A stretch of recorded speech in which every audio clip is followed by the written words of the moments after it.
GCN does science.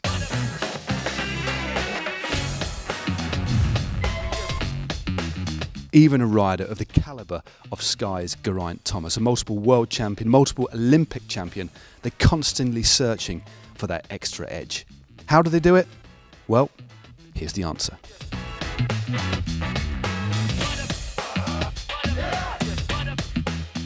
We're at the Palmer velodrome, and you're going to be testing your position, which I understand you've not actually done since 2012. Am I right?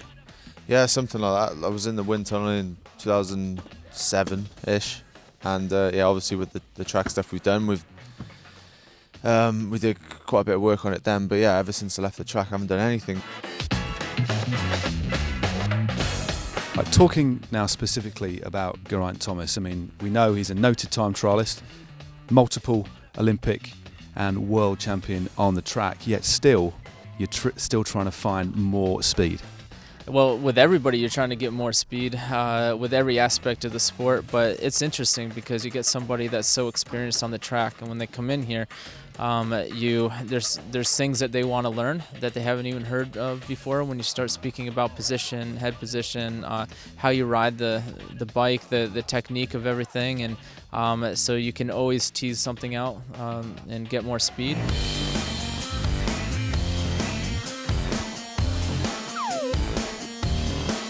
I'm here with Dan Gilmet, one of the physios for Team Sky. Now, what is your function at this track testing? I mean, I saw you doing some biometric testing, I think, with G a few moments ago. But how does that all fit in?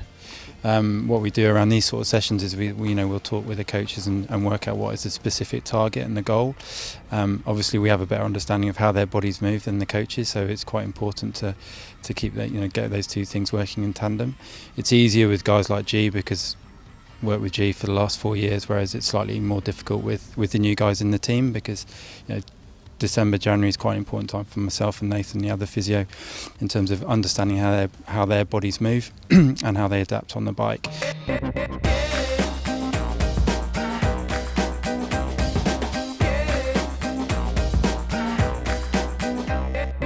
I know that as well as obviously working with the guys who are looking at your aerodynamic position and all the metrics, you've got a physio on site as well who'll basically add into the mix. Obviously, if it's looking about a sustainable position, so there could be, as well as holding that position, some gym exercises and some particular set drills to try and make sure that you can hold that position.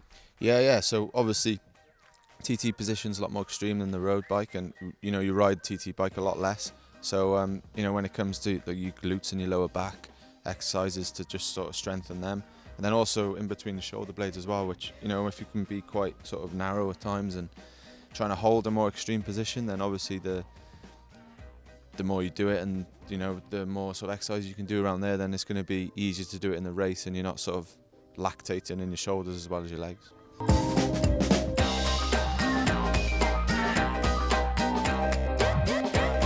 Positioning is something that evolves over the lifetime of a cyclist too. You'll see guys that they have broken collarbones. They can no longer shrug their shoulders, or their body type changes. Some guys started out as maybe sprinters and criteriums, and now they're Grand Tour riders, so their body type changes, and so their aerodynamics and their position needs to change too. And so the position that riders come in when they're younger is different from what they end up in later in their career. Speaking to G before he did the track testing, he'd not actually done any testing. I think it was just before the London Olympics in 2012. So that's a long period of time, and we've seen G develop as a rider and actually become a little bit more dexterous as a rider, and in terms of the different disciplines. But we did see some improvements from some just marginal position shifts today with G. Yeah, definitely. Sometimes you can improve somebody's position without even touching the bike.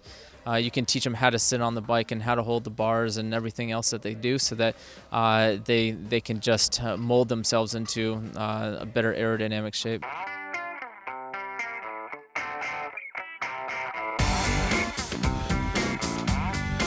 You're a very experienced rider. You've still got some good years ahead of you, obviously, but it just shows you can the willingness to adapt and change and look for those kind of gains.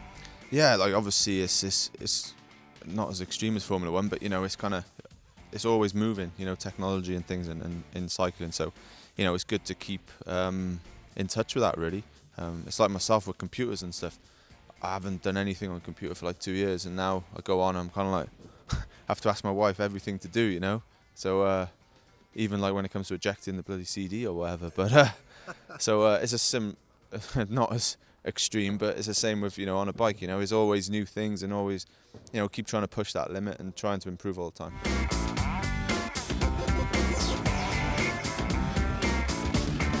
Before we end, if you were to give one tip for our viewers at GCN to get more aero, what would it be? Get a time trial bike.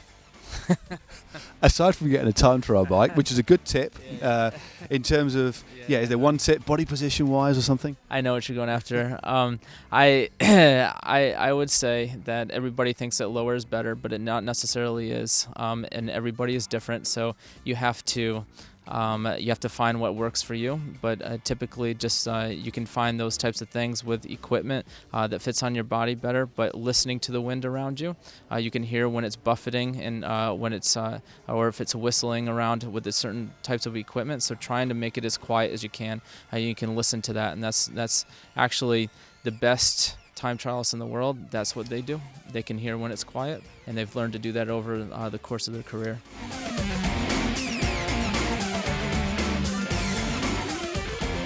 Geraint Thomas, ever searching for extra speed, optimised, primed and aerodynamic for the 2016 season. Now, if you like this video and you fancy some more GCN Does Science videos, how about clicking just up here? And how to get more aero on your road bike, click just down here. And to subscribe to GCN, how about clicking on my science glasses? You know you want to.